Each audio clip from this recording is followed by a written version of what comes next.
Très ravi de vous retrouver, mesdames et messieurs. Bonsoir et bienvenue dans ce flash d'information sur Bamako News TV.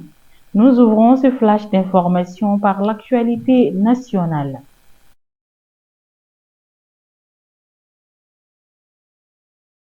Le ministre de l'Administration territoriale et de la décentralisation a informé les conseils des ministres le mercredi 5 février 2025 de la dissolution des conseils communaux des communes rurales de Faïla et de Sagalo, région de Kaya. La dissolution du conseil communal prévue par la loi numéro 2023-004 du 13 mars 2023 portant code des collectivités territoriales. Au terme de l'article 8 de la dite loi, le conseil communal peut être suspendu ou dissous dans tous les cas. Le conseil communal est admis préalablement à fournir des explications écrites par l'entremise du maire aux représentants de l'État dans le cercle. Les conseils communaux des communes rurales de Faïla et de Sagalo se caractérisent depuis un certain temps par des dysfonctionnements consécutifs et des violations de la loi, notamment la non-tenue de session, la malversation financière et la rupture de la fourniture des services locaux de base ayant entraîné la dégradation du tissu social. Face à ces situations de faute grave de gestion administrative, une demande d'explication a été adressée aux 10 conseils communaux. Toujours au pays. Le secrétaire général du ministère malien de la Santé et du Développement social, Dr Abdoulaye Gundo, a inauguré l'Assemblée générale extraordinaire de l'Interafricaine de la prévention des risques professionnels le mercredi 5 février 2025. Pendant 2 jours, des experts de 13 pays membres discuteront de la refonte de l'AIPRP en mettant l'accent sur l'amélioration de la prévention des risques professionnels sur le continent africain. Une rencontre cruciale pour la sécurité au travail. Dans son discours d'ouverture, le docteur Gundo a souligné l'importance de ce sommet en insistant sur le fait que la santé et la sécurité au travail sont primordiales sur le progrès économique et social des nations. Il a également salué le dévouement des participants à la prévention des risques professionnels en les exhortant à partager leurs expériences et à concevoir ensemble des solutions novatrices. Le gouvernement du Mali a engagé les administrations compétentes à faire respecter les normes relatives au gabarit, au poids et à la charge de l'issue des véhicules de transport de marchandises.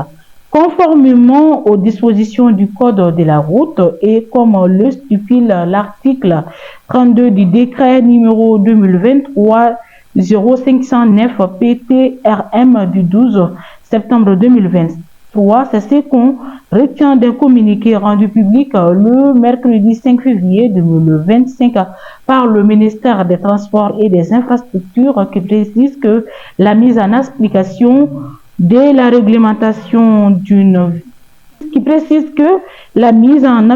de la réglementation vise à lutter contre la circulation des véhicules hors normes et hors gabarit sur les routes. Le ministère en charge des transports exhorte par la même occasion les propriétaires des véhicules à se conformer aux dispositions du décret susmentionné au plus tard le 1er avril 2025. C'est lors du Conseil des ministres du mercredi 5 février 2025 que la nouvelle longtemps évoquée dans les coulisses a été officiellement confirmée.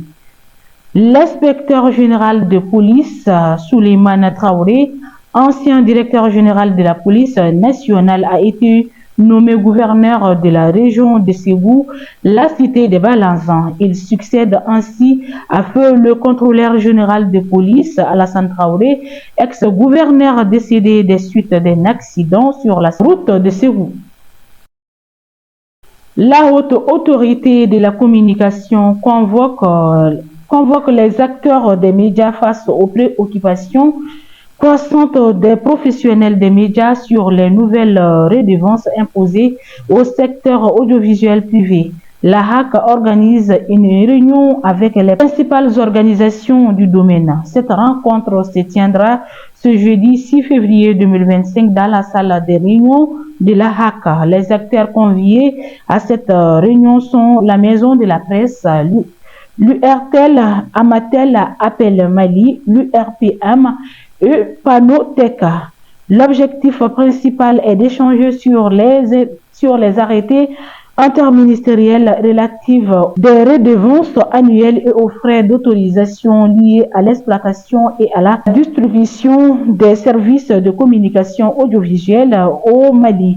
Des taxes qui inquiètent le secteur. Ces derniers mois, de nombreuses voix se sont élevées pour dénoncer la hausse des frais d'exploitation jugée excessive par plusieurs patrons de médias. Selon certains observateurs, ces nouvelles mesures pourraient fragiliser un secteur déjà confronté à des défis économiques et technologiques majeurs. Cette rencontre avec la HAC sera donc une occasion pour les représentants des médias de faire entendre leurs préoccupations et d'explorer d'éventuelles mesures d'allègement.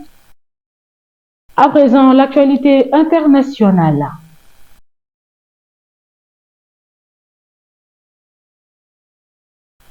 Au procès du financement libyen présumé de la campagne de 2007 de Nicolas Sarkozy, le tribunal a continué le mercredi 5 février 2025 de se pencher sur le sort de l'un des prévenus absents, Béchir Saleh, l'argentier de Mohamed Kadhafi.